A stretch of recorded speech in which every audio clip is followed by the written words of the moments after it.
E aí, caros, tudo bem? Nessa dica aqui, eu notei as necessidades de algumas pessoas que assistem os vídeos, que é de criar um projeto bem básico, utilizando o .NET Core e o modelo MVC, com acesso a banco de dados e o mínimo possível ali de uma navegação de dados, de uma edição de dados, inclusão, exclusão. Então, às vezes a gente dá aqui umas dicas um pouco mais avançadas. Muitas vezes notamos que quando as pessoas fazem comentários, algumas pessoas precisam conhecer o básico também. Então, o intuito aqui é criar de maneira bem básica mesmo uma aplicação bem simples, utilizando o template MVC. Nós vamos nos conectar aqui a uma base de dados SQLite, mas praticamente o mesmo código pode ser utilizado para SQL Server ou MySQL. Eu vou explicar também o que você muda nesses casos daí. Então vamos lá. Eu já aumentei aqui as fontes, vamos ver se está no tamanho bom. Eu estou aqui nessa versão do .NET version. Eu estou nessa daqui, na 6.0.404. Porém, eu acredito que até na versão 3 não vai mudar tanta coisa. Ou na versão 7, que saiu agora, que é uma versão... Essa versão 7 ela não é LTS, né? Mas tem muita gente já utilizando, testando. Bom, e como eu sempre digo, para criarmos um novo projeto no .NET, digitamos .NET New. E se você digitar só isso, ele vai mostrar aqui uma lista dos templates mais utilizados, como Console, Web App, Razor, ClassLib, Blazor Server, que inclusive nós temos um vídeo interessante aqui que vai sair ainda sobre Blazor. E se você limpar aqui e der um comando .NET New -list, você vai ter uma lista maior aqui de templates, que você encontra até React, Blazor Assembly, dentre várias outras coisas. Porém, a gente vai utilizar o básico mesmo aqui, que é esse que está no meio, que é o MVC. Então, você utiliza exatamente esse código aqui, essa palavrinha-chave, para a gente criar um novo projeto. Então, nós vamos disparar aqui. Vou até descer mais um pouco, que ele fica lá para cima, né? .NET New. A gente diz aqui o template lá, a palavrinha que eu falei, MVC, é um projeto do tipo MVC que a gente vai criar. E a gente pode, opcionalmente, colocar o "-o". O "-o", aqui você vai dizer o output do projeto. Qual é a parte que você quer criar o projeto? Aí você aproveita e coloca logo o nome do projeto aí. Por exemplo, nós vamos criar, como é um MVC básico aqui, vamos colocar MVC Basic. Então ele vai criar essa pasta e vai criar o projeto dentro da pasta. Se você já tivesse criado a pasta e já estando dentro da pasta, não precisaria do "-o" aí. Então ele criou e agora nós vamos entrar na pasta Basic. Nós vamos utilizar aqui o code para programar. Eu já andei aumentando aqui as fontes do code, já deixei preparado. Ctrl aspas simples para abrir aqui o console. A partir de agora nós vamos utilizar esse terminal aqui. E aqui é importante, sempre quando você cria uma aplicação nova editando no Visual Studio Code, ele pergunta se você já quer instalar uns assets para que você possa fazer debug na aplicação. É importante dizer sim, porque de repente você vai precisar disso e vai poupar de você fazer essa configuração. Então, o código inicial, deixa eu até diminuir mais aqui, criado pela aplicação, é um código bem simples, que na verdade não faz praticamente nada. Só tem uma página home ali, e a página home ela vai ser exibida por causa dessa linha aqui, add controllers with views. Então, nós vamos executar só para ver inicialmente como é que a aplicação fica. .NET, você pode dar o comando .NET Run. Isso, se você der o .NET Run, você executa, e se você fez alguma modificação, você precisa parar a aplicação e executar novamente. Se você der o comando .NET Watch, que ele é bastante utilizado quando o intuito é trabalhar com designer, em que você vai modificando alguma coisa ali numa página, e quando vai salvando, vai atualizando o navegador, então nesse ponto aqui do Watch, ele verifica se houve alguma modificação nos seus arquivos, e já vai ele próprio atualizando o navegador com aquela modificação. Nós vamos inicializar, tanto faz aqui, apenas nós estamos testando como é que fica a aplicação inicial. Vamos colocar mesmo com o Watch, que já está aí. Ele está compilando.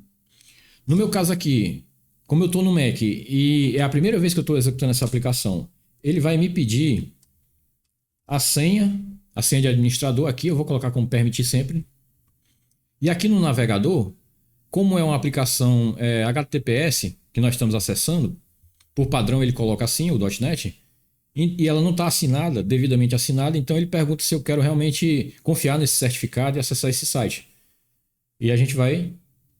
Às vezes ele pede a senha e aqui nós temos a aplicação inicialmente bem simples, como ela fica no template MVC.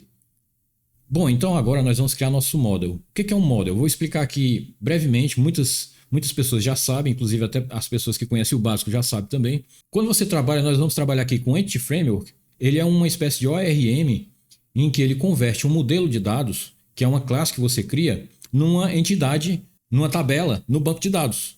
Então, nós vamos... Algumas coisas você vai aprender no momento em que vão sendo criadas, porque não adianta a gente explicar muita coisa agora e, de repente, quando a gente começar a criar e mexer nisso, já tiver havido um esquecimento. Vamos criar aqui um model. Eu tenho uma extensão que eu posso utilizar New C# Class e New C# Interface, porém essa extensão ela já está deprecada. Vou até ver se eu encontro ela aqui, só para mostrar para você, caso você ainda queira instalar. Então eu vou colocar aqui C#. Eu estou procurando nas minhas extensões instaladas. Essa aqui é uma extensão que, inclusive, foi bom eu ter vindo aqui. É aconselhável você utilizar essa extensão aqui, que ela tem mais de 19 mil downloads.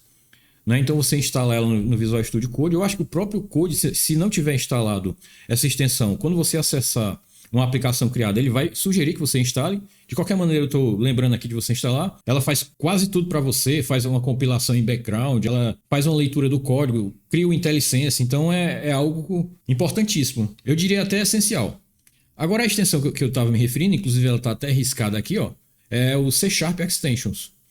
Deprecada, como você vê aqui nesse texto informando, porém ela às vezes funciona e eu mantive ela instalada. Eu estou mostrando aqui apenas se você, porque muita gente tem curiosidade de perguntar, então eu vou, e às vezes ela não funciona, então é até um teste que a gente vai, vou fechar aqui, é até um teste que a gente vai fazer. Eu vou aqui na pasta Models, que ele já cria, eu vou deixar esse model aqui, apesar de eu achar que a gente não vai utilizar. Eu vou aqui com o botão direito, vou em New C# Class, vamos ver se ela vai criar. Então eu vou criar aqui um model, os nomes aqui são... Eu vou criar nomes que aí você vai criar um model de acordo com o que você quer criar.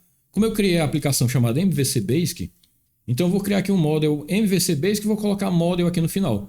Mas aqui você pode colocar qualquer coisa que você queira. Por exemplo, se você quiser criar um model de pessoas, você coloca pessoas ou people. Eu costumo programar em inglês.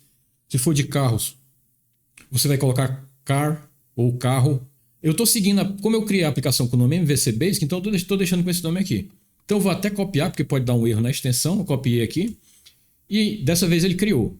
Se eu fosse criar isso manualmente, eu vou até explicar para você, eu apenas selecionaria, vinha para a pasta aqui no Visual Studio Code, criaria aqui um novo arquivo, daria o mesmo nome, .cs no final e digitaria esse código aqui. Eu iria digitar manual. O que a extensão fez foi digitar essas coisas para mim, o que poupou tempo. Então aqui nós vamos, é uma classe e como é que a gente... Isso aqui é um model. E eu vou explicar o básico, viu, aqui. De uma maneira padrão, para os models do Entity Framework, a gente sempre costuma criar um campo ID. Não é... esse campo ID vai ser a chave primária. Quando você... a gente vai trabalhar com migrations aqui, você vai aprender também.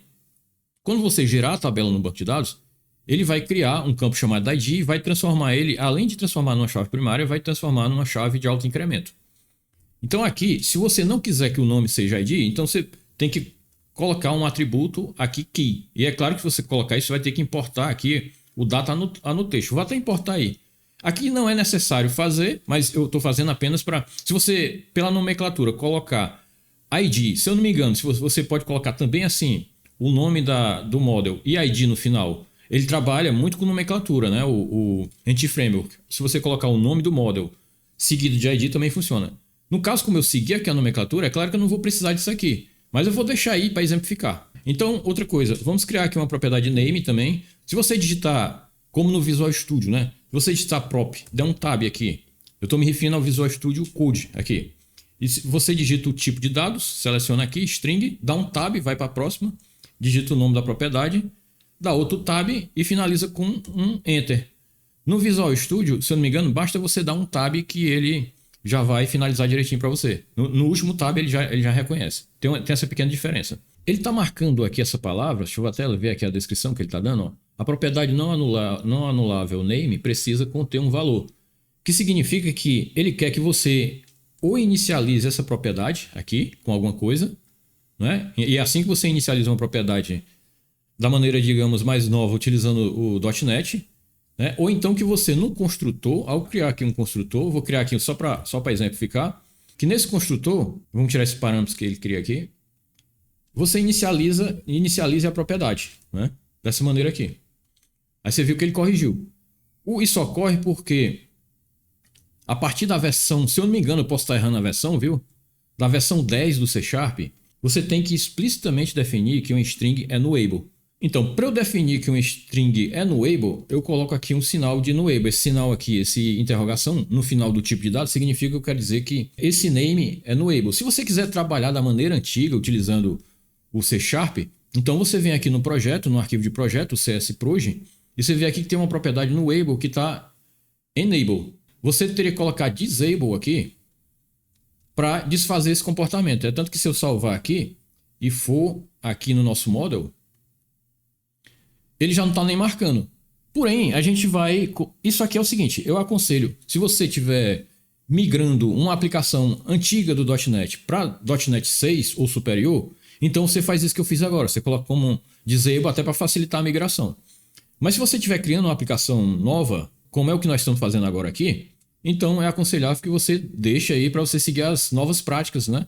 Você coloca como enable, aliás, não mexe nisso, deixa como enable aqui.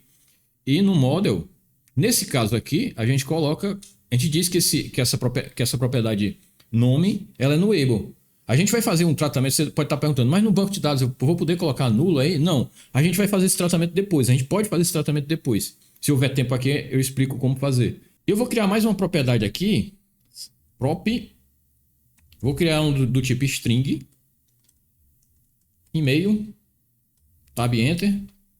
Pronto, é o mesmo caso lá, já a gente ajeita. E apenas porque eu vou criar essa aqui sem usar o assistente, né? Para você ver também. É uma do tipo int que a gente vai criar ela aqui como age, que é uma... Essa propriedade eu estou criando aqui porque faz parte dos planos eu criar um vídeo ainda criar uma sequência dessa aula aqui para trabalhar com validações. Então nós vamos trabalhar com validações utilizando attributes. Isso aqui é um attribute. São termos que você coloca em cima do nome das propriedades para definir validações, formatos e outras coisas. Então faz parte dos planos. Dar sequência a essa aula, se possível, para explicar como é que você faz validações. Nessa aula a gente não vai explicar como validar.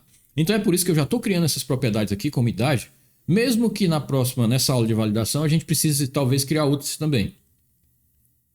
Então, o int aqui, como eu não defini ele como nullable, significa que ele vai assumir o valor 0. Se eu definisse ele como nullable aqui, e quando eu instanciasse essa classe e não informasse nada para cá, então ele iria receber o valor null como padrão.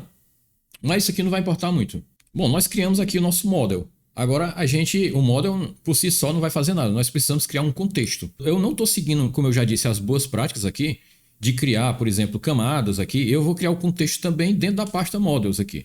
Você pode dividir isso em pastas e seguir as boas práticas. Mas aqui, como é uma aula que tem que ser rápida, é uma dica rápida e didática, eu não vou seguir isso. Eu vou tentar usar de novo aqui o assistente, a extensão, para ver se funciona. E ainda seguindo o nome da aplicação que nós criamos, eu vou digitar aqui MVC, faltou aqui o C, MVC Basic Context. Vou colocar com esse nome aqui. É sempre bom você seguir essas práticas, né? Se o seu assunto for outra coisa, se esse banco de dados for um banco de estoque, sei lá, eu estou inventando, você coloca aqui estoque context, né? Mas eu estou apenas, como eu estou sendo genérico aqui, eu estou querendo ser genérico também, eu estou colocando com o mesmo nome da aplicação. Então vou até copiar novamente, que às vezes falha a extensão. Então, mas ele está até conseguindo aqui, não sei porquê. Ele criou aqui o context, só que é uma coisa. Para a gente criar, ele criou aqui esse arquivo de contexto. Para a gente criar um contexto, a gente tem que herdar ele de dbcontext. Para a gente utilizar um context do Entity Framework. Então você tem que herdar ele de context. Mas se você for aqui nessa luzinha para lhe ajudar a importar, você vê que ele está dando um erro, porque essa palavra não é encontrada. Você está vendo aqui embaixo? Como eu dei o watch e eu fiz muitas modificações de maneira que ele não consegue mais fazer o reload da página, o hot reload, live reload da página, então ele está perguntando se eu quero reinicializar tudo. Então eu vou dizer que sim aqui, apesar de que ele vai dar um erro. Só que nós vamos parar a aplicação porque nós vamos ter que instalar um componente. Como você viu aqui, ele está dando um erro. Então está faltando a gente instalar uns componentes aqui. Nós estamos utilizando o Entity Framework, mas nós não instalamos ainda ele. Se você digitar o comando .NET Add Package, como você está vendo aí. No caso, Microsoft Entity Framework Core SQLite, porque nós vamos utilizar o SQLite, se você fizer isso, ele vai instalar para você o pacote do SQLite. Se fosse SQL Server, você digitaria aqui SQL Server. Mas nós vamos trabalhar com SQLite. Inclusive, eu vou até fazer uma busca na internet. Vou instalar o SQLite mesmo aqui, como nós iríamos fazer. Eu acho que eu errei alguma coisa aqui.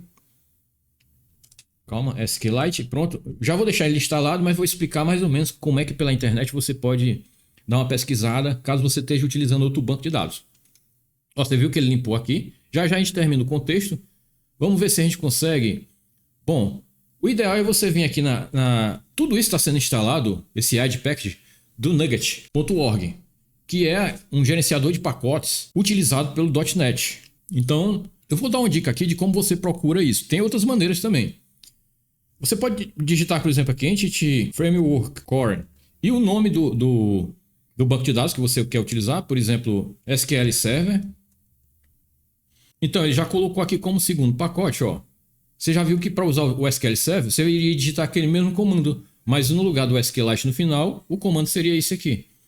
No caso do MySQL, se eu for colocar aqui MySQL, eu sei que a Microsoft ela tem também um pacote para o MySQL. Mas ela já até colocou o Pomelo está na frente aqui. Se eu não me engano, eu não vou lembrar direito, tem aqui Microsoft Entity Framework.mysql, ou é MySQL 2, não estou lembrando direito. Mas o ideal é você utilizar esse Pomelo aqui. Então, vou até entrar nele aqui. Se você estiver utilizando um banco MySQL, por exemplo, né? Então, seria a mesma coisa, só que no lugar do package, você ia instalar pomelo.entityframeworkcore.mysql. Eu já fiz uns testes no Pomelo, ele funciona muito bem mesmo. Há quem diga que seja até melhor do que o da própria Microsoft, se é que ainda existe. Então você pesquisa por aqui pelo Nugget, caso você tenha intenção de utilizar outro banco de dados com o Entity Framework. Então vamos continuar nosso contexto. Só isso não é suficiente para você criar um contexto. A gente vai ter que criar um construtor aqui. Você pode dar ctor, dar os tabs que eu falei e pronto. Aqui no parâmetro a gente vai ter... Por que ele tirou aqui? Será que ele instalou? É porque eu esqueci de importar. É o seguinte, ele tinha desmarcado aqui, mas foi apenas um erro da IDE mesmo aqui do Visual Studio Code. Depois que eu instalei o pacote do MySQL, eu tenho que importar ele agora aqui. Ó, então ele está sugerindo Using Microsoft Entity Framework. Pronto, aí você viu que ele agora limpou. Então, no construtor aqui, a gente vai ter que criar um parâmetro do tipo dbContextOptions tipado com o nome do contexto que você criou, que é esse nome aqui. Então, você coloca MVC Basic Context, que é o que tem lá em cima. Isso aqui você pode dar qualquer nome, que é o nome de uma variável, né? Então, vamos colocar com o nome Options. E a única coisa que você precisa fazer aqui é passar essa variável para a base. Então a gente vai chamar base.options. Vou explicar por alto aqui. Aqui nós criamos um construtor que recebe um parâmetro, que é um options, né? Um options que é do tipo desse contexto aqui. E nós não estamos fazendo nada com esse parâmetro aqui dentro do construtor. O que a gente está apenas passando esse parâmetro. Como nós estamos herdando de dbContext também tem esse mesmo construtor com o nome dele lá. Então ele tem esse mesmo parâmetro. O que nós estamos fazendo é recebendo esse mesmo parâmetro e passando para o construtor da classe base, que é dbContext. Você vai ter que uma aula básica, mas você precisa ter noções sempre é necessário ter noções de herança, de programação orientada a objeto, porque você, vez por outra, vai precisar disso. E agora nós vamos registrar o nosso contexto no nosso app settings. O que é app settings? Esses dois arquivos aqui são os app settings. Deixa eu até aumentar mais um pouquinho para você ver. O app settings, você pode considerar isso como se fosse um arquivo de configuração do .NET. Todas as configurações você coloca nesse arquivo aqui, inclusive configurações que você mesmo cria. Você coloca aqui. Qual é a diferença? Por que tem dois? É porque esse aqui ele vai rodar em tempo de produção, quando sua aplicação estiver rodando no servidor em produção. Então ele vai ler os settings que tem aqui. Enquanto nós estivermos aqui em tempo de desenvolvimento, ele vai ler as configurações que estão nesse arquivo. Mas por que precisa dois? Olha, isso é importante. De repente você tem um banco de dados que está em produção e tem um banco de dados de desenvolvimento, por exemplo, né? Que é o que eu ainda vou explicar melhor isso aqui. Então você não vai querer, por exemplo, quando você rodar a sua aplicação, acessar o banco de dados de produção e fazer modificações nesse banco de dados. Você vai ter que ter Dois bancos de dados, é o aconselhado. Então, aqui você coloca a conexão do banco de dados de testes e aqui você coloca a conexão do banco de dados de produção, que é o que nós vamos fazer agora.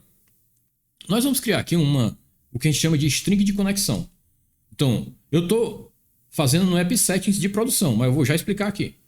Olha, quando você dá um aspa, ele já sugere que você crie essa variável. E aqui dentro a gente vai dar nome à nossa string de conexão. Um string de conexão é um texto que é lido pelo provider do banco de dados para saber acessar aquele banco de dados, saber onde é que está o endereço do banco de dados. As strings de conexão, elas mudam de banco de dados para banco de dados. Se for o caso, eu vou na internet aqui e vou dar uns exemplos de strings de conexão. Primeiro você precisa dar um nome para a string. Então, seguindo aí naquele mesmo contexto, nós vamos colocar aqui MVC Base, que eu espero que eu não tenha errado nada. Se eu tiver errado alguma coisa aí, eu já peço desculpa, porque eu costumo errar muito. Vou chamar aqui de MVC Base Connection. Seguindo ainda o padrão da gente considerar o nome que eu estou considerando aqui, o nome da aplicação que eu criei. Repetindo, aqui você pode colocar o que for de acordo com a sua aplicação. Stock, por exemplo, Stock Connection. E nós vamos criar agora a string de conexão. No caso do SQLite, a string de conexão é bem simples. É um data source. E aqui você coloca apenas o nome do arquivo. Porque o SQLite é um banco muito simples.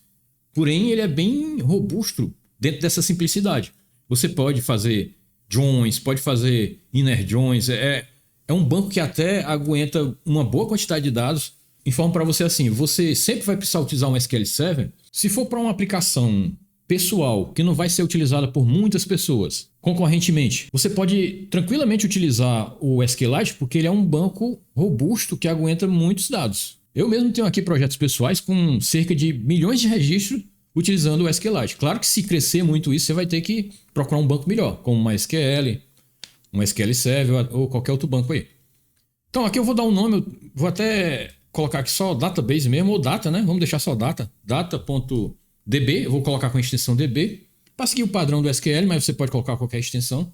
Pronto, aí você me pergunta, mas Márcio, você não disse que tem dois, então você não vai ter que repetir isso aqui nos dois? Eu não preciso. Se eu fizer isso apenas no app settings de produção, ele já vai considerar esse aqui.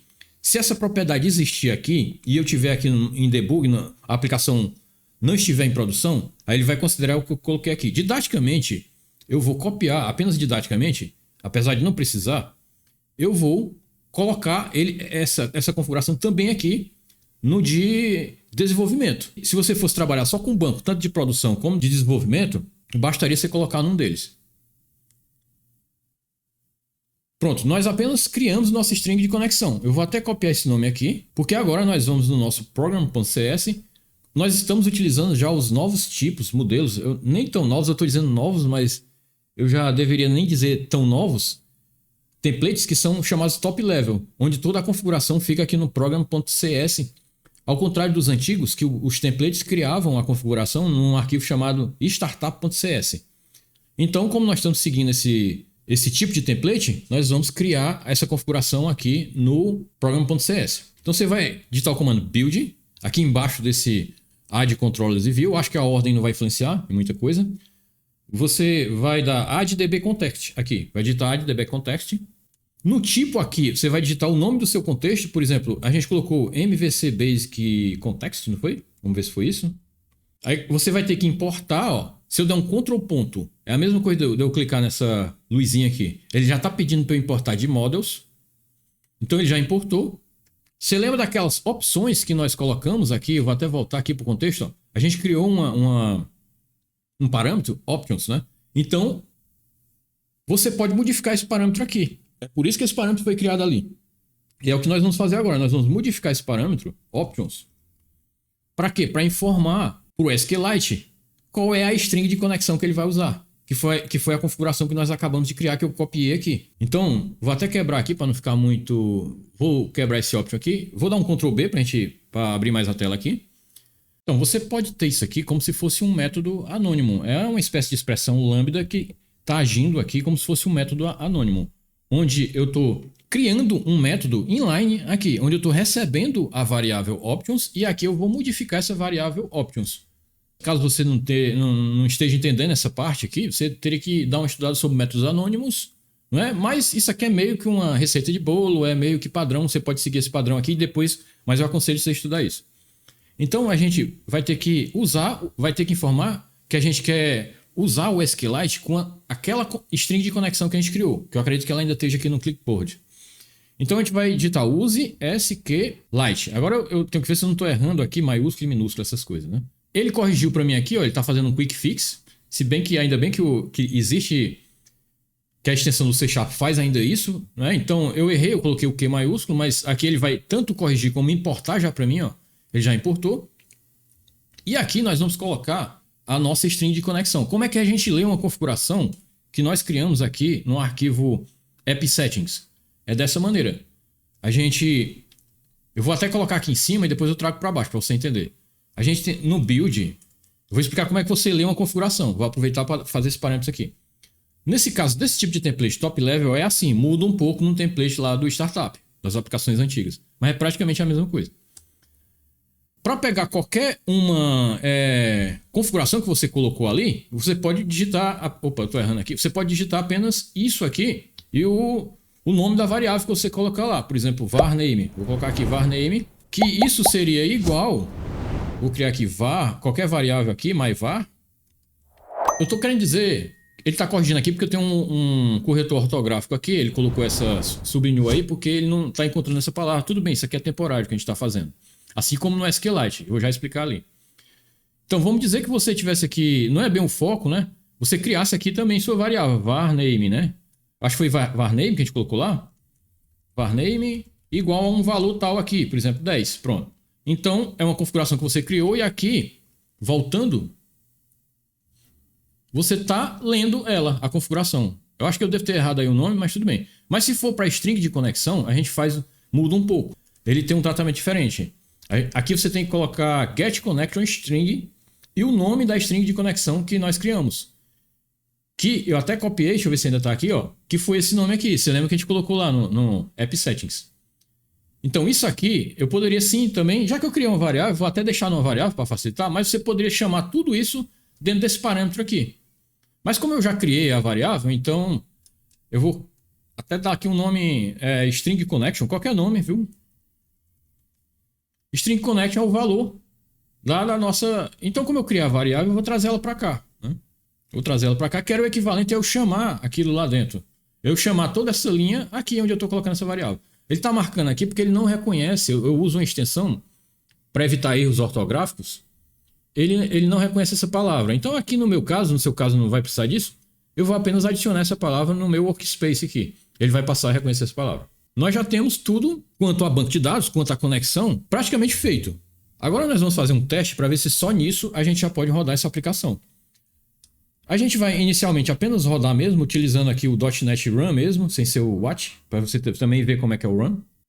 No caso do Run, ele não abre o navegador, mas você pode dar aqui, no meu caso, um control click aqui, no caso do Mac, então ele fez a mesma coisa. E aqui ele não deu erro nenhum, porque também nós não fizemos nenhuma referência a banco de dados. Nós vamos fazer nosso primeiro contato com o banco de dados agora, apesar de nem existir banco de dados para você aprender tudo passo a passo. Nós vamos aqui parar a aplicação, Ctrl C. E é o seguinte,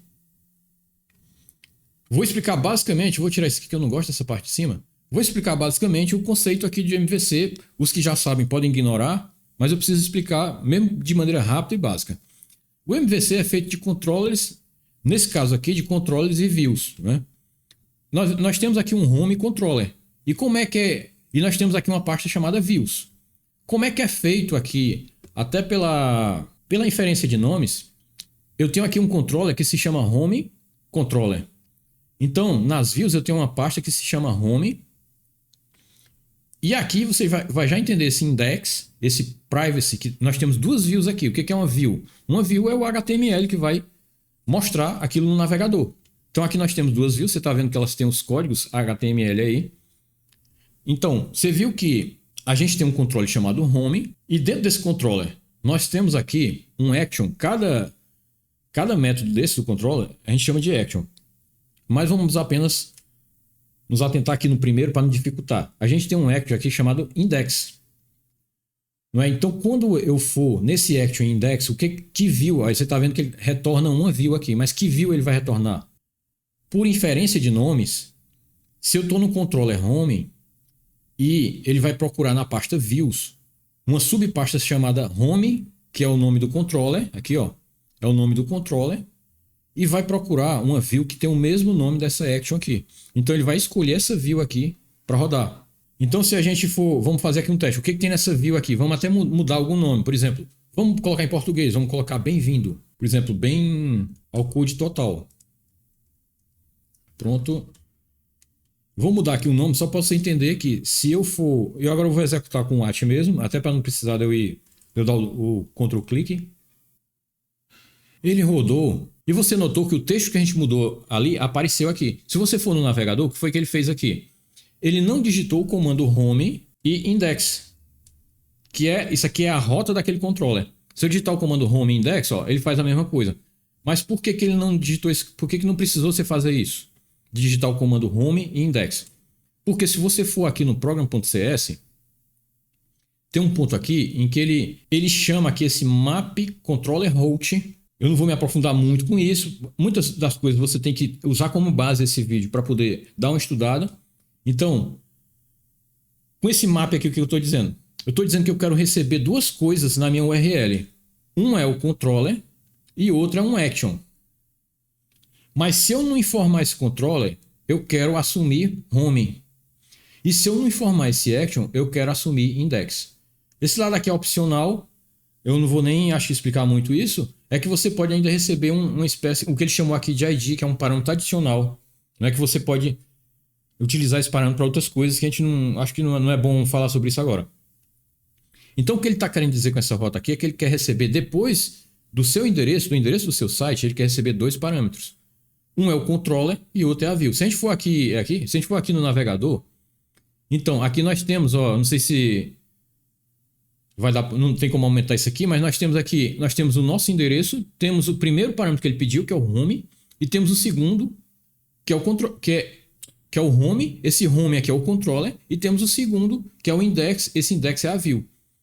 Mas ele disse lá que se a gente não informar nada aqui, se a gente deixar assim, ele vai assumir que o primeiro parâmetro é home e o segundo é view. Então é por isso que ele veio para cá. E por baixo dos panos, o que ele fez foi ir nesse controle aqui chamado home. Vou entrar nele aqui. E foi nesse action aqui chamado view. E ele encontrou isso aqui. O que foi que ele fez? Ele procurou por inferência de nome uma pasta dentro de views chamada home e uma view chamada index.cshtml. Tive que explicar isso. Vai deixar a videoaula bem mais longa do que eu pensei, mas eu acho que não tinha como passar sem explicar isso. Nós vamos nos utilizar aqui desse home aqui para tentar fazer o primeiro contato com o banco de dados. Para a gente fazer um contato com o banco de dados, a gente vai ter que ter o nosso contexto aqui. Então, aqui nessa declaração de variáveis, nós vamos declarar nosso contexto. Eu vou colocar ele como read only, porque a gente não vai precisar modificar o contexto em si. E qual foi o nome que nós colocamos? MVC Basic Context. Então eu costumo colocar um underline aqui, isso é apenas se você quiser fazer, é uma espécie de costume, sei lá. Às vezes eu até gosto de deixar assim, vamos até deixar assim sem underline, mas olha, ele mesmo sugere, ó, isso aqui foi ele que criou, ele criou com underline, então vamos seguir o que ele sugeriu. Com isso a gente já tem o contexto. Então veja só como é prático. Se eu digitar aqui context, eu quero aqui listar o modelo que eu acabei de criar, o model. Que model é? É o meu MVC Basic Model. Como vai ficar complicado eu explicar para você com esse nome, eu vou mudar aqui o nome. Eu vou mudar o nome para People aqui, porque complicou aqui um pouco. Eu vou mudar o nome dele para People, pronto. E é costume mudar também aqui o nome da pasta para que ele fique ali igual. Isso não vai mudar em nada, a gente não criou tabela nenhuma até então isso aí foi só uma mudança de nome, você pode fazer isso também tranquilo. Eu fiz isso porque eu queria explicar para você que aqui a gente tem que listar o nosso interesse é listar nossas peoples aqui, nossas pessoas. Então, era para a gente chamar esse método aqui peoples, context.peoples. Esse peoples, ele traz todas as pessoas. Entendeu? Mas por que não está aparecendo esse peoples aqui? É porque nós temos que dizer ao nosso contexto que nós queremos listar esse dado e queremos que essa tabela vá para o banco de dados. Para fazer isso, nós vamos no nosso contexto aqui, que eu não lembro onde foi que eu... Está aqui, MVC Data Context. E a gente vai ter que criar aqui uma propriedade, um prop aqui em cima, do tipo db set people, que nós colocamos o nome agora people. Então eu estou criando aqui uma propriedade chamada people, do tipo db7 people, desculpa, e vou dar um nome para ela, que eu vou colocar como peoples. Pronto. Eu agora tenho essa propriedade peoples aqui. Ele está dando esse erro aqui por causa daquele esquema do newable que tem no C# 10, mas nós não vamos mexer com isso agora para não dificultar. Vamos voltar para o que a gente estava fazendo aqui. Você viu que eu criei aqui uma propriedade no nosso context de peoples. Fazendo isso aqui significa que essa tabela peoples aqui, ó, ela vai ser agora criada no banco de dados. Mas calma. Eu estou apenas definindo que eu quero criar essa tabela. E ao mesmo tempo eu estou definindo que eu quero listar os dados dessa tabela. Vamos aqui para nossa... voltar. Vamos salvar tudo aqui. Né? Vou salvar tudo. Ele vai dar um erro lá embaixo, tudo bem, porque está no... Nós vamos voltar para o nosso home controller. E agora esse peoples aqui, a gente passa a ter ele aqui. Então se eu for dar aqui um ponto novamente, você viu que agora tem um peoples aqui. Então eu vou criar uma variável aqui chamada peoples. E vou dizer que ela é igual a o context.peoples. Só que só isso não vai me dar o valor. Eu tenho que fazer uma consulta de dizer o que eu quero de peoples aqui. Eu posso dizer toList. Então nesse ponto aqui, eu tenho uma lista, essa variável ela vai ser preenchida com uma lista de peoples sem nenhum filtro. Daqui a pouco, se for o caso, a gente chega nos filtros. Deixa eu ver por que ele está marcando aqui. Ele está dizendo que context aqui pode ser newable, é por isso que ele está marcando. Isso porque nós declaramos aqui o context, mas a gente precisa, aqui no construtor, inclusive eu estava fazendo no lugar errado, o action que ele chama é o index, então nós vamos fazer isso aqui no index, já a gente volta para isso aqui. Então, nós criamos aqui a propriedade context, que está aqui como variável aqui no nosso controller, mas a gente precisa informar, a gente precisa instanciar esse contexto. A maneira mais aconselhável de fazer isso é utilizando injeção de dependência. É bem simples. Aqui eu não vou explicar a fundo sobre injeção de dependência. Você está vendo que é mais um tema que vai sendo criado. É para ver como o .NET é um negócio que aparenta ser simples. E é simples. Mas é preciso que a pessoa conheça os conceitos das coisas, tenha ali uma certa familiaridade. Então, o que nós vamos fazer é chamar essa variável aqui no nosso construtor. Aqui é o construtor do nosso controller, como você está vendo, é o mesmo nome aí, ó. Eu vou colocar, dessa vez sem um hífen aqui, porque é uma variável, e vou apenas dizer que a nossa variável, que é essa aqui, que tem um hífen no começo, eu vou dizer que context aqui, ó, é igual ao quê? A variável que eu estou recebendo no construtor. Pronto. Isso aqui poderia ser feito com o assistente do .NET. Ele já tinha essa... gerar construtor, ele já tinha... Aqui uma das opções já iria fazer isso que eu fiz. Eu fiz manualmente para ser mais didático aqui. Então nós já estamos recebendo ela, então é por isso que ele até desmarcou aqui. Isso aqui, esse processo aqui, a gente chama de injeção de dependência, porque ninguém vai instanciar esse construtor de maneira normal aqui no código. Esse construtor é algo que vai ser instanciado pelo próprio mecanismo do .NET. Então, como a gente não está instanciando isso, a gente não está fornecendo valores para essas variáveis aqui. Você pergunta, quem vai fornecer isso? É o que a gente chama de injeção de dependência, que vai fornecer esses valores. Como nós estamos trabalhando com injeção de dependência aqui, não vou falar sobre isso agora para não dificultar. Então vamos deixar só assim e vamos. Como é que você passa para view essas peoples que você está recebendo aqui? Você passa elas para view apenas colocando a variável dentro aqui, dentro do método view. Como é que você recebe elas aqui na view? Então agora nós vamos para view, home view index. É o index que ele está chamando, né? Então a view é essa daqui. Você informa para a view qual é o tipo de dados que ela vai trabalhar. Que a gente vai dizer aqui, por exemplo, model. A gente vai dizer para a view qual é o model que ela quer levar em consideração. Que a gente vai dizer que é people. Só desse jeito não iria funcionar, porque o que eu estou retornando para a view não é só uma people, é uma lista de peoples. Então você pode colocar aqui um enumerable, ele não vai me ajudar aí, infelizmente. Enumerable de people. É o model. Nosso model é esse aqui. Pronto. Isso significa que se eu digitar agora model alguma coisa aqui, deixa eu abrir um span, sei lá, alguma coisa aqui. Acho que dá para fazer assim. Pronto, um span. Se eu digitar @model, ele não vai me ajudar por hora aqui. Eu vou dar uma compilada para ver se ele... Ele inclusive está pedindo eu vou parar aqui, vou dar um .NET Build para ver se está tudo ok. Você compila com um .NET Build. Isso é uma compilação para você ver se está tudo ok. Não tem erro nenhum. Era para ele estar listando. É apenas uma falha talvez do próprio ambiente aqui, do code. Tudo bem, mas a gente vai tentar fazer de qualquer maneira. Infelizmente, nós não temos dados, né? Então, o que vai ocorrer é o seguinte, a gente vai fazer aqui depois, a gente vai deixar essa lista aqui, nós vamos listar os nomes das pessoas aqui, não temos dados, não vai funcionar ainda, mas no final tudo vai se encaixar.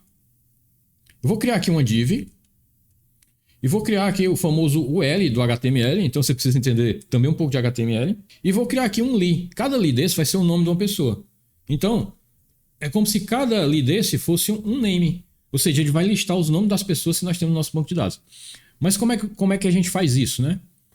Então, você colocando aqui um arroba, colocando um for each, normalmente ele lista para você tudo direitinho aqui. É porque eu posso estar esquecendo alguma coisa, mas quando a gente for listar e compilar, ele vai dar aqui algum erro e a gente vai corrigir. Você vai entender tudo no final. Para cada pessoa, people, em model, você sabe que o model, ali, ó, o model, eu estou definindo que ele é um enumerable de people. Então, para cada pessoa naquele model, eu vou abrir e fechar e eu vou fazer o seguinte, para cada pessoa daquela que eu vou fazer, eu vou criar um li com o quê? Com people, que eu tô, esse people aqui, ponto name. Você lembra que a gente criou uma propriedade chamada name lá. Então, vou tirar esse model daqui, Command Shift K no meu caso, Ctrl Shift K no Windows, e nós vamos executar para ver que erro que está dando. Porque ele está com um comportamento um pouco estranho, aí a gente talvez tenha esquecido alguma coisa. Salvei tudo, deu um .NET Watch, vamos ver aí. Ele deu aqui um erro. Talvez a gente tenha... inicializou a string de conexão, né? Talvez a gente tenha errado aqui a string de conexão. Acho que o data source está errado aqui, ó. Foi um pequeno erro. É data source igual, viu? No caso do SQLite. Então o problema era esse aqui. Vamos agora sim, a gente vai digitar o Ctrl R para ele reinicializar. Então a gente está forçando ele a dar um rebuild e reinicializando tudo. E aqui a gente vai de novo... Bom, agora o erro mudou. Aí eu queria que ele chegasse realmente nesse erro para explicar uma coisa. Ele está dizendo que não existe a tabela peoples. Agora sim, a gente vai entender um pouco do conceito, um pouquinho do conceito de migrations.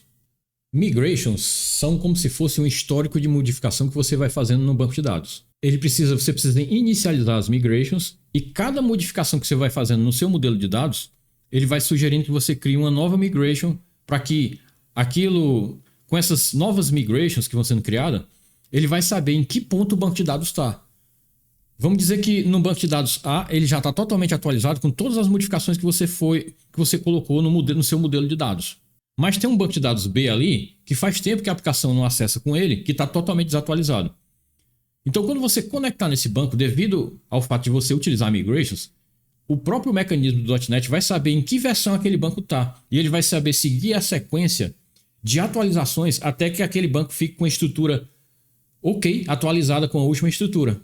Ele vai saber em que ponto parou aquele banco de dados no tempo e vai saber seguir aquela sequência e fazer com que o banco de dados fique totalmente atualizado. Vamos dizer que você, com o tempo, você vai precisar acrescentar campos, mudar tipo de dados, criar tabelas, e é isso que você vai gravando nos migrations. Para a gente começar, eu vou parar a aplicação aqui, para a gente começar a utilizar migrations, nós vamos digitar o comando .NET ef migrations.add. E como é uma migration inicial, a gente vai colocar qualquer nome aqui, por exemplo, initial. Só para simbolizar que essa é a primeira migration. Então vamos lá. Às vezes as migrations não funcionam, esse comando não funciona porque você pode estar com o seu ambiente desatualizado. Vamos ver no que ele vai dar aí. De qualquer maneira, pronto. Ele já disse aqui que para eu utilizar a migration, eu vou ter que instalar este componente aqui. Então nós vamos instalar esse componente. Como eu estou utilizando a versão 6.0 do .NET e a versão atual já é a 7, se eu for instalar esse componente, ele vai querer instalar na versão 7. Eu vou tentar, no meu caso aqui, instalar na versão 6, apenas para que fique tudo com a mesma configuração aqui. No seu caso aí, se você já tiver na versão 7, você não vai se preocupar com isso. Então, nós vamos dar o comando, aquele que você já conhece, .NET add package. Só que eu vou dar aqui, no seu caso, eu acho que não vai precisar disso, que eu quero instalar este componente, mas ele compatível com a versão 6.0, que é a versão que eu tenho aqui. Então, vamos dar aqui um enter, vamos ver se ele encontra. Se não encontrar, a gente coloca sem a versão mesmo. Então, ele instalou. Outra coisa que se você for dar o comando .NET F, Antes de tudo, você vai dar aqui o comando .NET EF, só isso mesmo, e vai dar um Enter. Ele vai ter, eu vou até fazer de novo com o console aberto, ele vai ter que mostrar essa carinha bonitinha aqui, parecido com um unicórnio, e vai dizer qual é a versão. Inclusive, a minha própria versão do .NET EF ela é 7.0.2, mas eu vou deixar ele assim, eu acho que não vai ter problema de incompatibilidade não. Eu só coloquei a versão ali porque eu estava com medo de que houvesse incompatibilidade. Em geral não ocorre não. Você pode muito bem fazer seu teste aí sem colocar aquela versão no final, que provavelmente, como as coisas da Microsoft são todas compatíveis com as anteriores, muitas vezes não vai dar incompatibilidade. Então, se não aparecer isso aqui, você vai ter que digitar esse comando aqui, .NET tool, tá até aí já, install, ---- global. Global porque você não está instalando isso só para essa aplicação. Você vai instalar isso aqui para todas as aplicações. .NET.EF. Pronto. Você vai instalar o .NET EF dessa maneira aqui. Caso você já tenha instalado e queira atualizar, você vai substituir esse comando aqui por um... Deixa eu ver se eu consigo apagar aqui. Pronto. Por um update. Bom, eu não vou precisar fazer isso aqui porque o meu já está instalado. Como você viu, ele mostrou isso aí. Então eu expliquei como é que você cria, você instala o componente que ele pediu, que é o Microsoft Entity Framework Core Design, para você poder utilizar o Entity Framework, e também como é que você instala o próprio Entity Framework. Isso você só faz uma vez na vida, né? Se seu ambiente já está preparado, então nas novas aplicações você não vai nem, você vai até esquecer esses comandos. Agora sim, nós vamos tentar criar a nossa migration. Como ela está ainda aqui no meu histórico, eu vou aproveitar a mesma linha de comando, vou até limpar aqui para ficar melhor de visualização. E nós vamos inicializar nosso histórico de migration, vou chamar assim. Veja só, ele já está dando, é aquilo que eu falei, ele está dando incompatibilidade. É bom ocorrer esses erros que você aprende a corrigir também. Ele está dando incompatibilidade porque eu coloquei a versão 6. E a versão do .NET Core já é a 7, como a gente viu. Então não tem importância. A gente vai... Eu acho que não precisa nem remover. Nós vamos fazer um teste para ver se precisa remover. Aqui para ver o que ele vai fazer, se ele instala a 7 mesmo. Apenas atualizando a 6, a gente faz um teste novo. Na verdade, deu certo. Você pode conferir qual foi a versão do componente que você instalou. Você indo aqui no seu projeto, que é o CS Proj, e você viu aqui que ele instalou o Design 7. Na verdade, poderia até ter ido mais rápido se eu não tivesse colocado, mas tudo bem, mas é coisa que você vai aprendendo aí. Bom, ele criou aqui uma parte chamada Migration e colocou uma sequência aqui, que isso aqui ele utiliza para ordenar as migrations, e colocou o nome que eu tinha colocado aqui. E o que ele fez? Olha, ele criou a nossa tabela. Ele não criou ainda, calma, a gente ainda vai criar a tabela no banco. Mas é assim que ele cria uma tabela no banco de dados. Não é? Então, olha, ele chama esse create table, não vou entrar em detalhes nisso. Ele está dizendo que o ID que nós criamos ele é do tipo integer no SQLite, e ele é do tipo SQLite autoincrement, você está vendo aqui, ó. Como nós não definimos o tamanho máximo do campo nome, e até porque estender demais aqui o vídeo, que já está bem extenso, ele definiu como text e no able true, e o age, o campo idade, ele definiu como um integer no able false. E criou ainda o primary key aqui embaixo. Inclusive, ele já até criou o banco. A gente precisa atualizar agora o banco, porque ele não atualiza automaticamente. Existe um esquema para você atualizar automaticamente, apesar de ser, e além de perigoso, eu acho que eu não vou falar sobre ele aqui. Então, você teria que chamar o comando .NET EF, dessa vez você tem que chamar o comando database update. E aí sim, agora é que ele vai realmente mexer no banco. Ele vai criar o banco se o banco não existe. Se o banco não existir, você note que ele até mostra o SQL que ele está fazendo aqui, olha. Create table, como você está vendo, e ele já criou a tabela. Agora eu acredito que se a gente for rodar o nosso .NET Watch, ele agora está trazendo... Ele agora não deu erro, mas também não listou nada. Por quê? Porque nós não temos dados aqui para listar. Eu poderia inserir alguns dados no banco só para a gente ver ele listando. Eu acho que eu vou fazer isso, até para você aprender como é que manipula também o banco do código, né? Então nós vamos voltar aqui para o nosso controller, nós vamos para o nosso Action Index. Vamos utilizar o próprio Action Index mesmo aqui para adicionar pessoas no banco. Vamos adicionar 2 pessoas. Então eu vou digitar para ficar mais breve aqui, P1, que significa People 1, a primeira pessoa. Eu vou dizer que ela é um New People. É assim que você utiliza o Entity Framework, um New People. E já vou aqui embaixo criar um var P2. Vamos adicionar 2 pessoas, que vou dizer que ela é um New People também. Calma que a gente vai já preencher as propriedades dela lá. Nós temos que propriedades aqui? Nós temos o name, que a gente vai chamar aqui de Maria. E que propriedade nós temos mais aqui? A gente tem uma idade que a gente vai chamar aqui de 30. E um e-mail que nem precisa preencher tudo, né? Mas só para a gente já ter dados também pro... Que eu vou colocar aqui maciosbezerra@gmail.com, sei lá, qualquer coisa. Faltou ainda alguma? Vamos ver. Faltou o ID, mas o ID a gente não preenche. Como você viu, ele é auto-incremento. Então nós vamos copiar, para ir mais rápido, nós vamos copiar essas daqui. Vamos colar nessa segunda pessoa aqui. Salvar para ver se ele dá uma... Pronto, eu salvei aqui. Ele não mexeu no banco ainda, você pode estar se perguntando. Mas quando você salvou, ele releu isso aqui. Mas nós apenas criamos duas pessoas, mas nós não estamos ainda adicionando no banco. A partir de então, quando eu salvar, é que ele vai... Porque eu vou colocar aqui o comando, eu vou dizer context.peoples. Eu vou colocar um add range. Você poderia, se fosse só uma pessoa, você poderia colocar um add p1, por exemplo, aqui. Add p1. Como tem duas, como a gente criou duas logo, eu poderia chamar duas vezes o p1 e o p2 com esse add aí. Mas a gente vai chamar um add range, porque a gente vai colocar... Melhor ainda, para ficar mais didático, a gente chama dois add mesmo aqui. Porque eu teria que criar uma lista também. Então p1, nós vamos adicionar p1. E deixa eu duplicar aqui. E aqui no final a gente vai adicionar p2. Pronto. Adicionamos as duas pessoas. Só que você ainda tem que chamar o context.savechange para gravar essas mudanças no banco de dados. Só que a gente só vai fazer isso, eu vou apagar tudo aqui, vou recortar.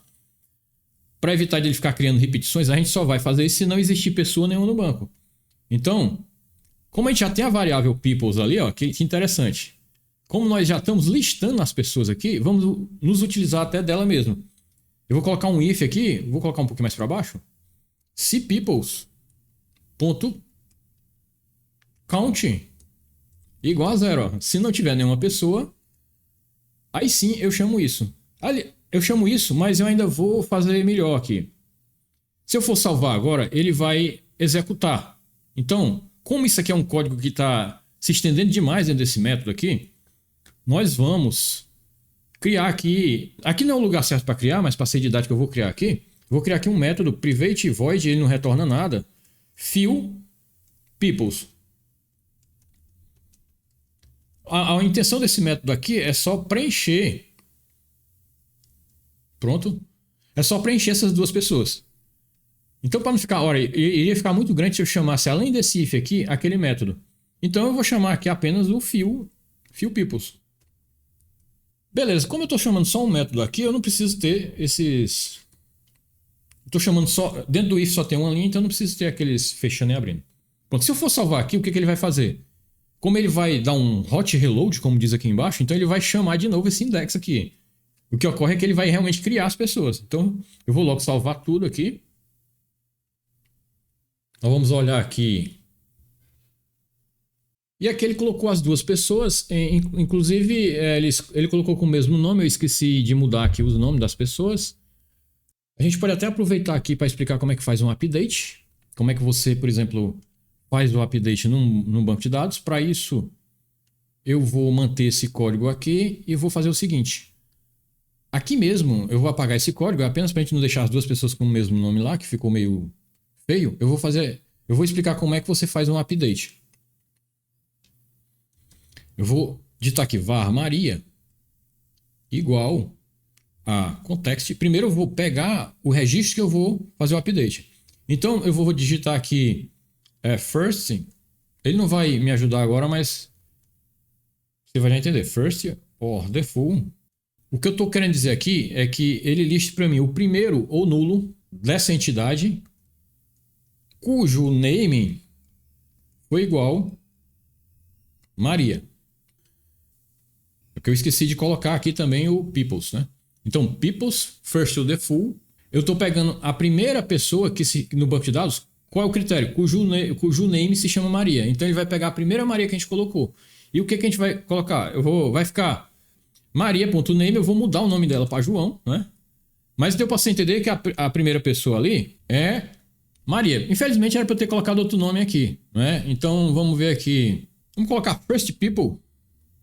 Porque senão vai ficar meio enrolado, né? Maria... Pronto. A primeira pessoa com o nome Maria é esse first people. Mas eu quero dizer que o nome dela é João. Eu tô mudando o nome. E aqui embaixo eu vou atualizar. Eu vou dar um save change novamente. db.savechange. Pronto, então eu estou pegando a primeira pessoa cujo nome first or default, o que ele faz? Ele retorna a primeira. Se ele não retornar, se não encontrar, ele retorna nulo. Então é por isso que a gente tem que verificar antes, aqui é por isso que ele está marcando ali embaixo, se first people é diferente de null. Se for diferente de null, é que eu vou fazer o código lá embaixo. Eu vou trazer essas duas linhas para cima. Então, eu vou até logo ajeitar, porque quando eu salvar ele já vai provavelmente executar esse comando. Então, ele procura a primeira pessoa cujo nome é Maria. Se não encontrar, vai retornar nulo. Então, se essa pessoa, se esse registro aí encontrado for diferente de nulo, eu quero fazer um update, quero trocar para João o nome dele. Vamos até mudar outras coisas, né? O e-mail e a idade, né?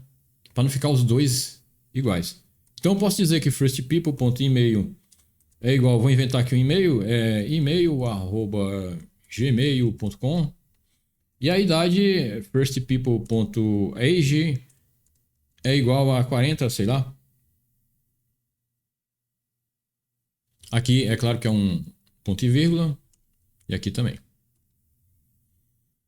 Agora nós podemos executar.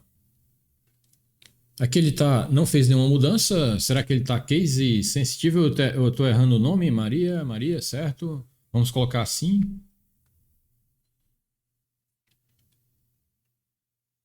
E aqui ele mudou. Nesse caso ele está case sensitive porque o banco está configurado dessa maneira.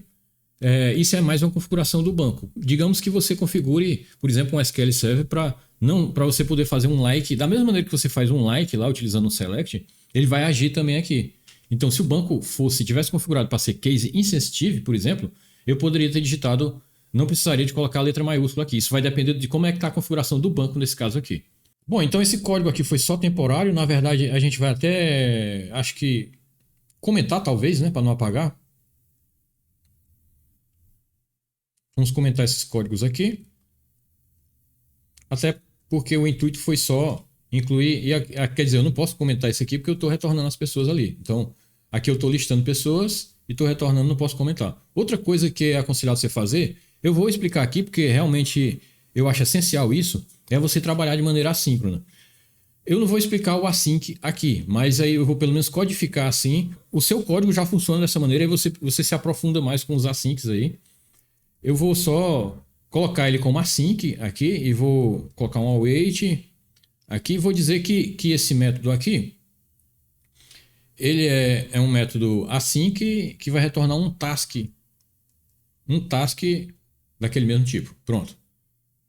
Isso aqui é bastante importante porque ele, por baixo dos panos, sem querer explicar muito isso, o .NET ele trabalha de maneira assíncrona, liberando a aplicação para outros processamentos em paralelo. A aplicação fica, em geral, mais leve e mais fluida se você trabalhar de maneira assíncrona. Essa é a maneira que eu aconselho você trabalhar.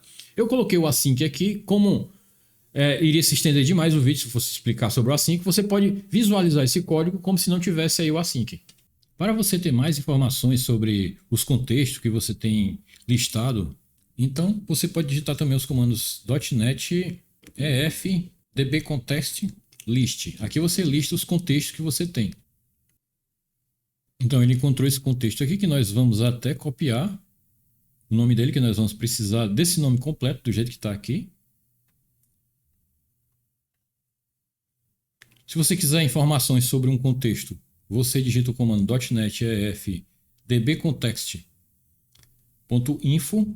Aqui eu acho que você vai ter que informar o contexto, mas vamos ver aí se ele vai pegar só o primeiro já. Pronto, então ele encontrou o primeiro contexto aqui e ele diz aqui algumas informações importantes, que são, por exemplo, o tipo dele, que é o namespace completo, que a gente vai já precisar, o provider name dele, que ele está utilizando esse provider, Microsoft Entity Framework Core SQLite, database name, ele coloca aqui main, e o data source, que é a string de conexão. Então e aqui se eu tivesse colocado algumas opções, que inclusive eu vou até aproveitar para informar para você uma opção que é bem importante, porque o banco SQLite, por padrão, ele é exclusivo. Depois que você abre um banco, outra pessoa não pode abrir aquele banco. Se você quiser que ele fique shared, você coloca essa informação aqui na sua string de conexão. Cache, eu acho que é assim, igual shared.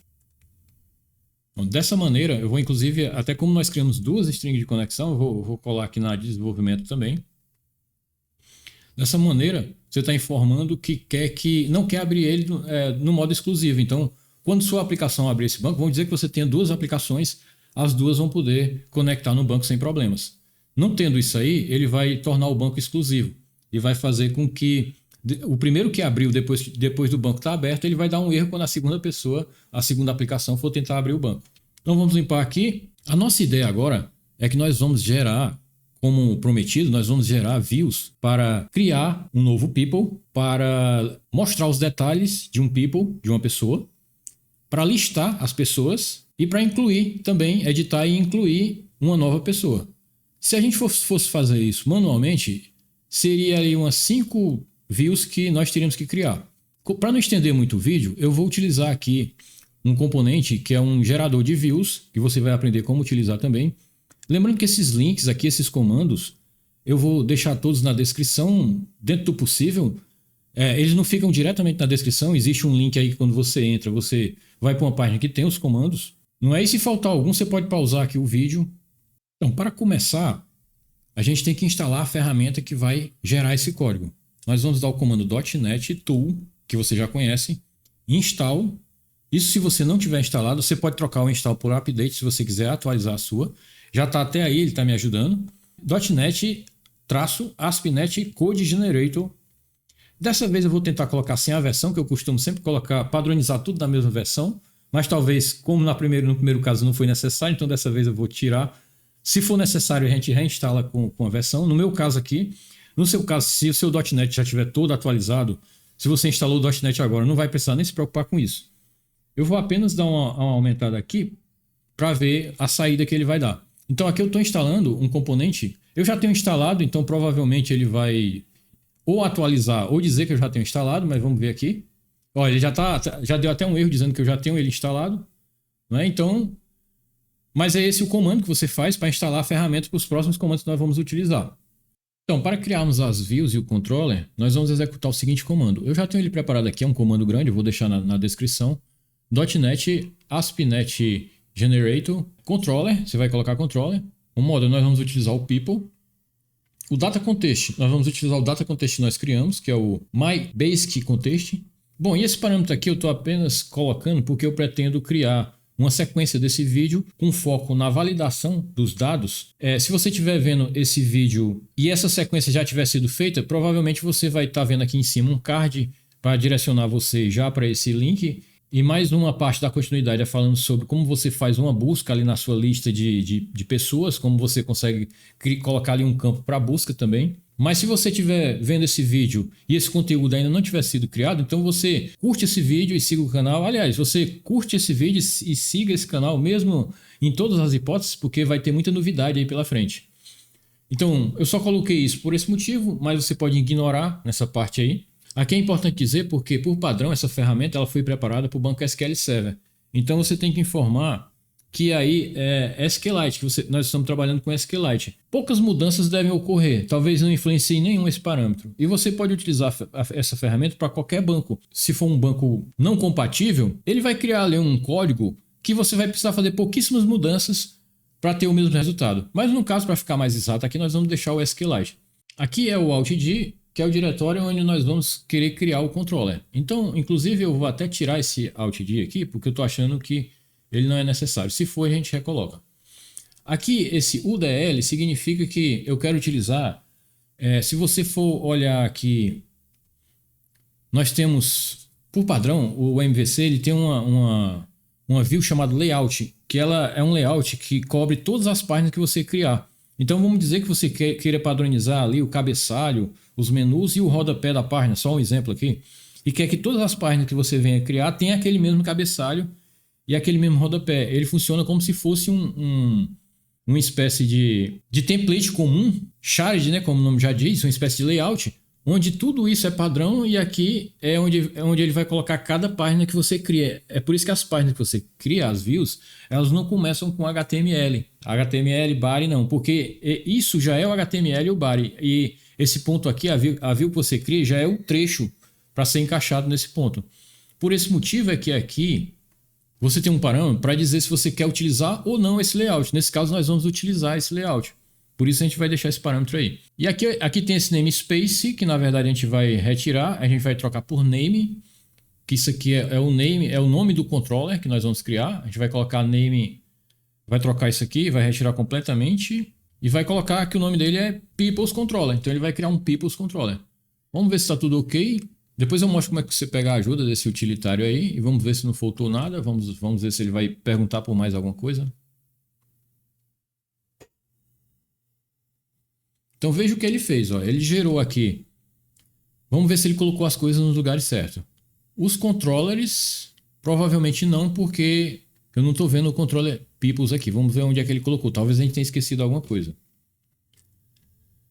Mas as views, ele criou aqui, ó, a view direitinho. Ele criou as views create, index, delete e edit, como você pode ver. Eu só estava querendo encontrar onde foi que ele criou o controller aqui. Acho que ele criou aqui embaixo. Então ele criou aqui embaixo. Tudo bem, a gente pode corrigir. É que eu tinha esquecido como é que é o comando. Nós vamos só excluir isso aqui. Nós vamos refazer aqui o comando sem problema nenhum. Eu vou limpar aqui. Vamos deixar a tela toda. Então, no nome do controller, era para eu ter colocado People's Controller. Era para eu ter colocado realmente o nome completo aqui. People's Controller. E quanto aquele parâmetro que a gente apagou, que é o Alt-D, a gente vai precisar. Porque você viu que ele criou ali. Ele criou no root do projeto. Então, o Alt-D a gente vai dizer que a gente quer em controllers mesmo, na pasta controllers. Pronto, esse comando aqui eu vou deixar, eu acho que eu já falei, né? Eu vou deixar na descrição.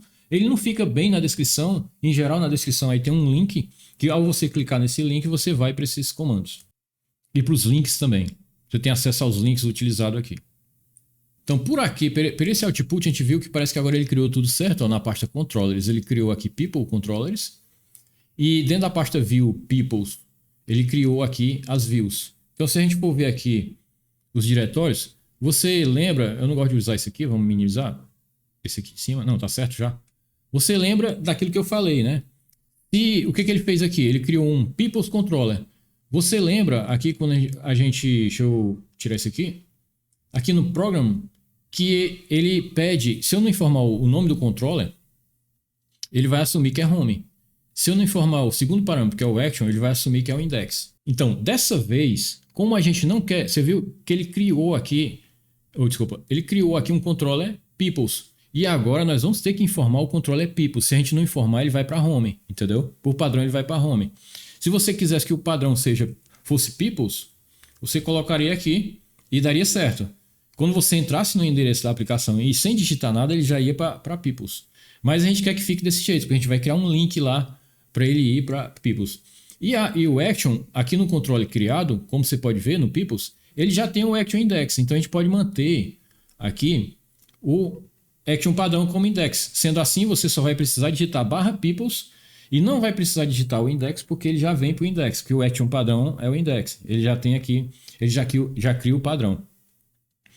E pela nomenclatura, pela inferência de nomes, como eu falei, como aqui começa com People's Controller, então ele vai procurar dentro de Views, People's e o index primeiramente. Dependendo das rotas que a gente vai acessando, por exemplo, People's/edit, ele vai para essa view aqui.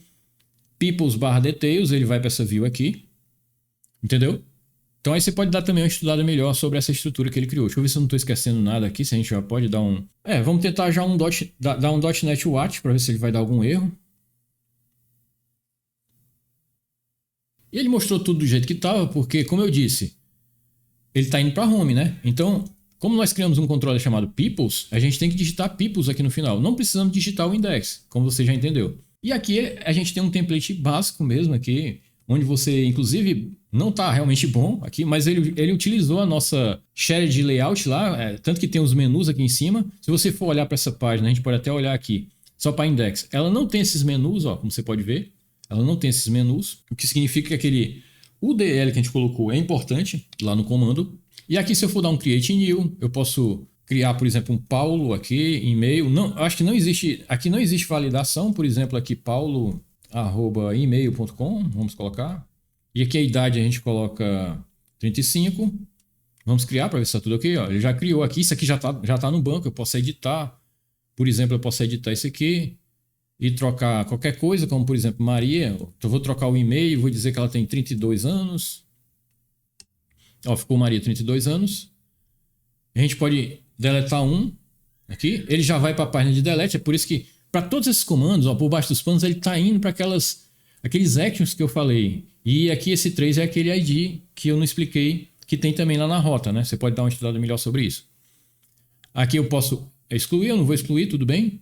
Só que a gente vai criar mais um linkzinho aqui para a gente poder ir para Peoples, né? E como eu disse, isso aqui é muito básico, apenas é o básico do .NET MVC, viu? Para as pessoas que sempre aí pediram, cara, como é que eu crio ali um contexto, como é que eu faço acesso a um banco de dados de maneira básica, como é que eu crio ali uma página básica para edição. Então, esse vídeo atende a isso, né? Ele não chega na parte realmente, na parte um pouco mais avançada. Mas nós vamos aqui no nosso layout ainda. Você pode digitar um Command Shift P para poder abrir aqui as páginas e fazer uma busca, por exemplo, layout aqui. Pronto, eu já estou no layout. E aqui onde nós temos aqueles links, vamos procurar aqui na área que tem aqueles links, acho que é aqui. Acho que a gente vai colocar no lugar desse Privacy aqui. Não, vamos colocar um acima. A gente vai colocar antes dele. Então a gente vai pegar esse li aqui, que na verdade esse li são aqueles links, ó. Home. Então a gente vai chamar um aqui de Peoples, pode ser qualquer nome aí que você queira colocar, Peoples. Só que ele não vai para o controller Home, veja só. Ele vai para o controller Peoples. E ele vai para a área, ele vai para o Action Index. Nós não estamos trabalhando com área aqui, então a gente não vai precisar fornecer esse parâmetro. Então eu vou salvar aqui, vamos ver se ele já atualiza aí no Hot Reload. Acho que ele já atualizou. O meu parece estar com um probleminha que ele não está atualizando aqui. Não, mas aqui ele já colocou Peoples. Então se eu clicar aqui, se eu clicar na Home, ele vai para Home, né? Onde nós listamos aqui as pessoas. E Peoples, ele vai para Peoples. Bom, vamos dar uma explicada geral sobre o código. O vídeo se estendeu demais aqui, muito mais do que eu pensava. Vamos principalmente aqui no controller, Peoples, onde o que ocorre? Ocorre, ele fez aquela injeção de dependência que eu já expliquei, né, no início do vídeo. Aí, aqui ele já está utilizando, por exemplo, assíncrono, dados assíncronos aqui, chamadas assíncronas. Aqui é o index, que é o que ele chama primeiro. E ele fez basicamente aquilo que a gente fez para retornar para a view os peoples, só que ele fez a chamada toda aqui dentro da view, né, como você pode ver. O details. O details, ele recebe um parâmetro. É assim que você recebe um parâmetro no MVC. Então, nessa URL, você pode, por exemplo, eu vou até exemplificar aqui. Você pode colocar peoples/details, que é o nome do action lá, ó, details. E ele não está pedindo um ID, só que eu não vou saber se tem algum com esse ID. Eu vou colocar 3. 3 eu sei que tem. Details 3. Então, como eu informei o 3, ele foi para o Details. Então, ele preencheu esse ID aqui, ó. Ele foi aqui Peoples, né, que é o controller. Isso aqui, ó. Ainda bem que tem dizendo aqui. Details, que é o Action, que é esse aqui. Por inferência, ele assume que é esse nome aqui, mas você pode mudar esse nome. Eu não vou entrar nesses detalhes para também não estender mais. E o ID aqui, ele colocou o 5, que vai ser substituído. E essa interrogação significa que eu posso ou não colocar esse ID. Esse ID pode ser nulo. É por isso que ele está perguntando aqui. Se o ID for nulo, ele vai retornar uma página de erro. Not found. Não foi encontrado. Então, mas se não for, ele vem para cá e ele procura. Ele faz aquele first to default que a gente já fez, só que aqui ele está fazendo assíncrono. Mas aqui ele está fazendo a busca pelo ID, que é ID, o ID que ele retornou aqui em cima. Se peoples for nulo, porque como eu disse, isso aqui ele retorna o primeiro, o nulo. Então ele retorna not found aqui, ou então ele retorna a people lá para view. Mas que view é? A view details. Onde é que está essa view details? É essa aqui. Aí você nota que o model dessa view aqui, ó, é um people, entendeu? E aqui ele está... Depois a gente chega para explicar a view aqui, né?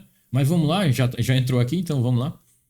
Então aqui ele está criando um bootstrap, né? Você precisa entender um pouco de HTML, de bootstrap. Ele está criando uma simples dt aqui, onde ele está colocando HTML display name for para o model campo nome. Esse display name for aqui, eu vou já explicar um pouquinho sobre ele. E aqui é um HTML display for, que quer dizer, isso aqui ele por baixo do spam ele está criando uma espécie de spam.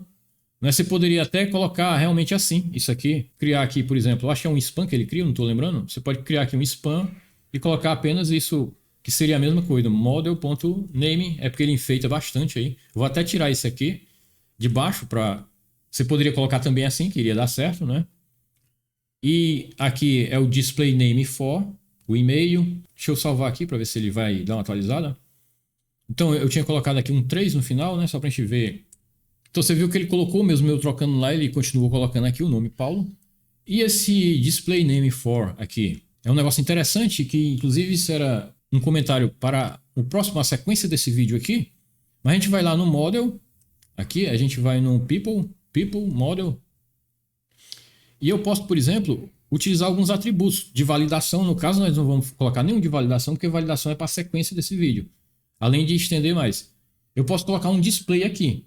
Por exemplo, no lugar de eu mostrar nome, name ali em inglês, eu quero que ele mostre nome em português. Ou qualquer outro texto que eu viria a colocar. Posso até colocar os 2 pontos aqui, se eu quiser. Acho que eu vou até deixar com os 2 pontos para exemplificar. Salvei. Aí você vai saber para que serve aquele display name. Então você viu que no lugar de name aqui, ele colocou o nome e 2 pontos, né? É um negócio bem básico mesmo. Fechar aqui para a gente voltar. Então é por isso que no lugar dele colocar aqui, eu poderia colocar muito bem. Como eu disse, ele enfeita muito, né? Aqui e às vezes é útil isso.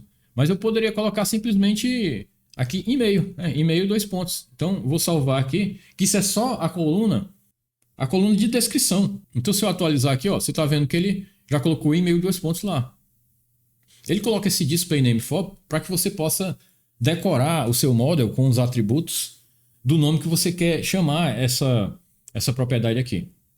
E nem mesmo o display for, ele não é necessário realmente aqui, mas ele coloca. Como eu disse, no lugar do display for, ele pode ser só um @model ponto o nome da propriedade, @name. Continuando aqui no controller.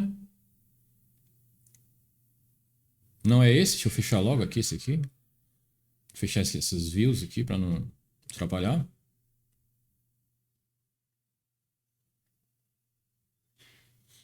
Vamos para o People's Controller. Paramos nos detalhes. No Create. O Create ele coloca que é um método push. Você vai ter que dar um push para fazer o Create. Então ele recebe aqui, ele recebe um People. Já a gente vai lá para View. O que ele faz? Ele verifica se model is valid. Aqui é um assunto para a sequência desse vídeo, que é uma validação. Se ele conseguiu validar o modelo, se for válido aquele modelo, não tiver nada que seja obrigatório ou requerido, tenha passado pela validação, ele vai fazer aquilo que a gente fez, a gente já fez isso aqui também, ele vai adicionar o people que ele recebeu no contexto e vai chamar o save change, só que aqui ele está chamando de maneira assíncrona. E depois ele vai redirecionar o action index. Se a gente for aqui na view create, a gente tem que o model é um people e a gente tem aqueles campos, ó, input normalmente. Essas tags ASP4 significa que isso aqui, esse input aqui é para o campo name do nosso model aqui. Aqui ASP4 e-mail significa que esse input aqui é para o campo e-mail do nosso model. E aqui é o action que ele vai chamar depois que eu submeter esse form, depois que eu clicar no botão submit aqui. Então ele vai chamar esse action create, que é aquilo que a gente estava vendo. Ele vai chamar esse create aqui. Esse bind aqui é só para segurança, você pode até, para não dificultar muito, esquecer isso aqui. Ele vai funcionar dessa maneira também. Ele cria esse bind para evitar aquele injeção hacker, né? Por exemplo, um hacker pode dar um jeito de criar uma outra propriedade aqui, por exemplo, qualquer outra coisa, RG, sei lá, com más intenções, né? Mas aqui ele cria esse bind aqui, que significa que eu só quero aceitar essas propriedades aqui. Se eu fosse falar sobre isso, iria dificultar bastante. Você pode até olhar para esse... É aconselhável você utilizar aquilo que eu apaguei, mas você pode olhar para cá para ficar melhor entendido. Então esse form create aqui, pelo modelo dele ser um people, e por ele ter esses campos aqui, ó, tudo que você está colocando como input, quando você der um submit aqui, ele vai chamar esse action create e ele vai passar exatamente esse modelo aqui preenchido com os dados para o model aqui. Então ele vai preencher isso aqui e você já vai ter um people todo preenchido aqui. Depois ele faz um redirect para o action index. O edit é basicamente a mesma coisa, só que é o seguinte. O edit, primeiramente, ele vai chamar a página de edição, em que ele vai receber o ID. Qual é o item que eu quero editar? Por exemplo, se eu for aqui no navegador e vou trocar esse detail aqui pelo um edit, e eu quero editar o item 3. Pronto. Então, ele vai apenas para a página de edit e já me trouxe o item 3 aqui para eu editar. É por isso que isso aqui é a versão get. Se você não coloca nenhum um cabeçalho aqui em cima, ele assume que é um get que você está querendo fazer. Então, se esse ID recebido aqui, que foi esse 3 que a gente colocou, né, aqui no final da URL, se ele não for encontrado, ele vai dar um erro not found aqui. Caso contrário, ele vai procurar a people, dessa vez utilizando o find async. O find async é um pouco diferente, ele procura pela chave primária, que é o ID, é mais rápido, e ele retorna aquele people. Não é se não, ele retorna nulo, como você está vendo aqui, mas se sim, ele retorna para view, para essa view, mais que view, para essa view aqui, para view edit, cujo modelo dele é people também.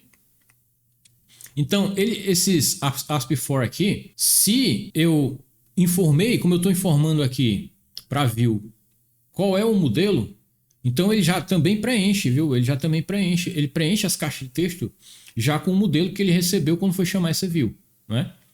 Então aqui é a mesma coisa que eu expliquei sobre o inserir e a gente vai passar para frente porque senão...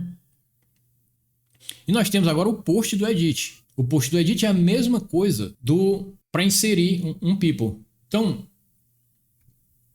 para não dificultar, eu vou excluir isso aqui, apesar de ser aconselhado, né?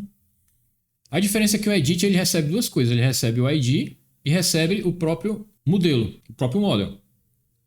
Apenas ele faz isso aqui para ele conferir se o ID que ele recebeu lá na URL é igual ao ID da pessoa que ele está editando.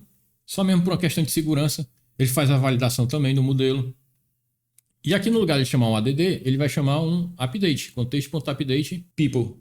Depois eles chamam o save change de maneira assíncrona. Ele faz aqui um tratamento de concorrência de banco de dados que eu não vou entrar nessa parte aqui que vai dificultar e vai ficar mais longa ainda. E depois ele retorna, depois de tudo ele retorna para o index, ou seja, depois que você editou, ele retorna para o index.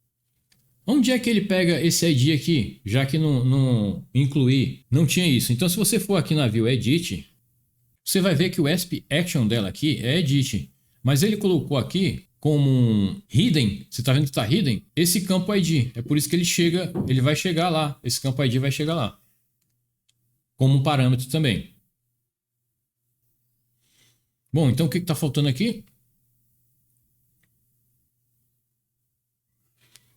Temos o delete, só que o delete como edit, ele abre duas páginas, né? Uma para você confirmar a deleção. É basicamente o mesmo princípio.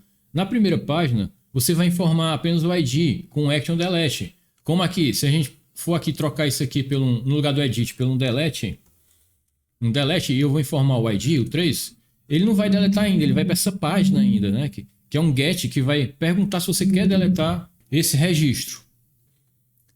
Então é basicamente a mesma coisa. Se o ID estiver nulo, ele vai retornar not found. Se ele encontrou a pessoa, ele faz aquela busca first to default de novo aqui. Se for nulo, ele encontra not found. Se ele retorna not found. Se ele encontrou, ele vai retornar para a view que viu. A view delete, que é essa aqui, que é aquela que a gente estava vendo, onde ele simplesmente vai preencher do mesmo jeito aquelas informações. Só que aqui o diferencial é que ele vai ter um formzinho aqui que tem um botão, que é um botão delete, né? É um submit. E quando ele submeteu o ASP action é esse aqui. E o que ele vai passar como parâmetro? O ID, que está como hidden. Então a gente já viu isso aí. Você pode dar uma estudada melhor. E terminou no delete. A gente acho que a gente pulou algum aqui, que foi a gente pulou um, mas não tem quase nada. É que assim como no edit e no delete nós passamos por uma página antes de efetuar a edição ou a exclusão. Primeiro, quando a gente vai editar, primeiro a gente chama a página que é a página para edição, onde você vai modificar os dados e depois é que vai haver o post. No Create também tem, só que no Create, como a página... Qual é essa página Create? É essa aqui, né? Ela tem até um model aqui, mas como ela vem toda vazia, a gente não precisa preencher nada na tela aqui, apesar dela ser do mesmo jeito. Então, o código gerado aqui sequer passa modelo nenhum para view aqui. Como o model dessa view é um people, a view já vai saber que como não foi passado modelo nenhum, então é um null, é um modelo vazio que ela vai receber. Caros, é isso aí. Se você tiver ficado com alguma dúvida, pode perguntar nos comentários. Dentro do possível, eu respondo. Siga a sequência essa sequência de aulas para você se aprofundar melhor. Curta esse vídeo, siga o canal, que vai ter muita coisa interessante aí pela frente. E eu agradeço aí pela atenção.